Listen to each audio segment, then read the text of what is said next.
Q news అందించే అవకాశాన్ని సద్వినియోగం చేసుకోండి. సమస్య ఎక్కడున్నా నేనున్నానంటూ ధైర్యంగా ప్రశ్నిస్తూ రాజకీయాల పట్ల అవగాహన కలిగిన అనుభవం గల రంగారెడ్డి హైదరాబాద్ రిపోర్టర్లు కావాలను సంప్రదించవలసిన నెంబర్లు 8688960884. హైదరాబాద్ లో 4 గంటల కుండపోత. అత్యధికంగా సరూర్ నగర్ లో 13.5 సెంటీమీటర్ల వర్షపాతం. పలు చోట్ల నీటి మునిగిన కాలనీలు. పంజాగుట్ట నిజాంపేట్ లో పిడుగులు. ఇండ్లకే పరిమితమైన జనం. ముషీరాబాద్ లో వరద నీటిలో కొట్టుకుపోయిన యువకుడి మృతి. పలు చోట్ల పర్యటించి చర్యలను పర్యవేక్షించిన మేయర్, కమిషనర్. రాష్ట్రంలో మరో 4 రోజులు భారీ వర్షాలు పడేటువంటి అవకాశం ఉందట. తెల్లవారుజామున 4 గంటల నుంచి 8 గంటల వరకు భారీ వాన పడింది హైదరాబాద్ లో. ఇక హైదరాబాద్ లో పరిస్థితులు చూస్తే ఇగో అజంపూర్ లో వరద నీటితో నిండిపోయిన అండర్ పాస్ మొత్తం వరద నీళ్లు, చెత్త, దుమ్ము, మన్ను, మసనం అన్నీ ఉన్నాయి కదా. హైదరాబాద్ బండ్లగూడలో రోడ్డుపై భారీగా నిలిచిన నీటితో వాహనదారులు ఇబ్బందులు పడుతున్నటువంటి పరిస్థితులు చూస్తా ఉన్నాం. ఎక్కడ చూసినా ట్రాఫిక్ జామ్లు ఇవన్నీ కూడా.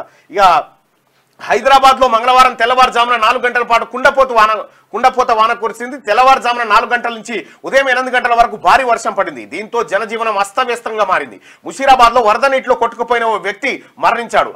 పంజాగుట్టలోని అంబేద్కర్ నగర్ సమీపంలోని సుఖ్నివాస్ రెసిడెన్స్ అపార్ట్మెంట్స్ పై తెల్లవారుజామున 5 గంటల ప్రాంతంలో పిడుగుపాటుకు ప్రహరీ గోడ కూలడంతో పాటు భారీ చెట్లు నేలకొరిగాయి. 6వ ఫ్లోర్ రైలింగ్ పెచ్చులుడి కిందనున్న కియా కార్ పై పడగా ముందు భాగం ధ్వంసం అయిపోయింది. వర్ష బీభత్సం అడ్డగోలుగా ఉంది. ఎన్నిసార్లు ఎంతమంది వచ్చి చెప్పినా కూడా హైదరాబాద్ లో వర్షం నీరు పోవడానికి వ్యవస్థలు మొత్తం ఆగమైపోయినాయి. నాలాల ఆక్రమణ జరిగిపోయింది. ఇక్కడ ఉన్న వాటిలో కూడా ఏది వర్షం నీరు సజావుగా వెళ్ళిపోయేటువంటి పరిస్థితి లేదు. ఎక్కడన్నా వాన పడితే మోకాల లోతు నీళ్లు. గతంలో 10 ఏళ్ల కింద కేసీఆర్ చెప్పిండే, అధ్యక్ష మన అసెంబ్లీ ముంగట గవర్నర్ గారు ఇంటి ముంగట మోకాల లోతు నీళ్ళు అధ్యక్ష ఇట్లుంటుందా అధ్యక్ష అన్నాడు. మళ్ళా గట్టే ఉంది. అంటే కేసీఆర్ 10 ఏళ్ల పరిపాలనలో కూడా ఏమి జిహెచ్ఎంసీలో డ్రైనేజీ వ్యవస్థ బాగుపడలేదు. పైపెచ్చు డ్రైనేజీలో పడి కొట్టుకపోయినటువంటి ఈ ఏది నేరేడుమెట్ చిన్నారి ఘటనలో కేటీ రామారావు పైన కేసు నమోదైంది. సో అట్లా మొత్తం 10 ఏళ్ల పాటు 7 లక్షల కోట్ల రూపాయలు అప్పు చేస్తే కనీసం హైదరాబాద్ లో వాన నీళ్లు పోయేందుకు తోవ కూడా సాఫ్ చేయలేకపోయింది గత బీఆర్ఎస్ పార్టీ ప్రభుత్వం. ఇప్పటికైనా ఈ రాష్ట్ర ప్రభుత్వం చొరవ తీసుకొని ఈ హైదరాబాద్ డ్రైనేజీ విషయంలో ఇప్పటికే బిట్స్ పిలాని వాళ్ళు రీసెర్చ్ చేసిరు. 17 రోజుల పాటు కంటిన్యూగా వర్షం పడితే హైదరాబాద్ లో 50% మునిగిపోతుందని చెప్పింది. కాబట్టి రాష్ట్ర ప్రభుత్వం చొరవ చూపెట్టాలి. ఎందుకంటే ఇక్కడ ప్రజల నుంచి కూడా స్పందన రావాల్సినటువంటి అవసరం ఉంది. కాలనీ అసోసియేషన్ నుంచి కూడా రావాలి. నాలాలు ఆక్రమిస్తే ఆక్రమిస్తే అందరి మునిగే. కాబట్టి నాలాలను ఆక్రమించకుండా సజావుగా వాటర్ వెళ్ళిపోవడానికి ఈ కార్యక్రమం అంతా జరగాల్సినటువంటి అవసరం ఉంది. ఎందుకంటే నిన్న పడ్డటువంటి వర్షానికి తెలంగాణ రాష్ట్ర ముఖ్యంగా హైదరాబాద్ అయితే గజగజ వణికినటువంటి పరిస్థితి. హైదరాబాద్ అసలు ఉంటుందా మునుగుతుందా బిట్స్ పిలాని చెప్పినట్టుగా 16 నిన్న రాజమల్లారెడ్డి గారని నా మిత్రుడు రిపోర్టర్ ఆయన మెసేజ్ పెట్టిండు. నవీన్ నువ్వు చెప్పినట్టుగానే అవుతా ఉంది, నిజంగా గట్టిగా వాన కొడితే ఇది మునిగిపోయే పరిస్థితి ఉంది, ఇప్పుడు నాకు కూడా అర్థమైందని చెప్తా ఉన్నాడు. వాస్తవం అది. వాస్తవానికి హైదరాబాద్ లో అండర్ డ్రైన్ వ్యవస్థను ఇప్పుడున్న డ్రైనేజ్ సిస్టమ్ ఏదైతే ఉందో దాన్ని నిజాం కాలం నాటిది ఈ డ్రైనేజ్ సిస్టమ్.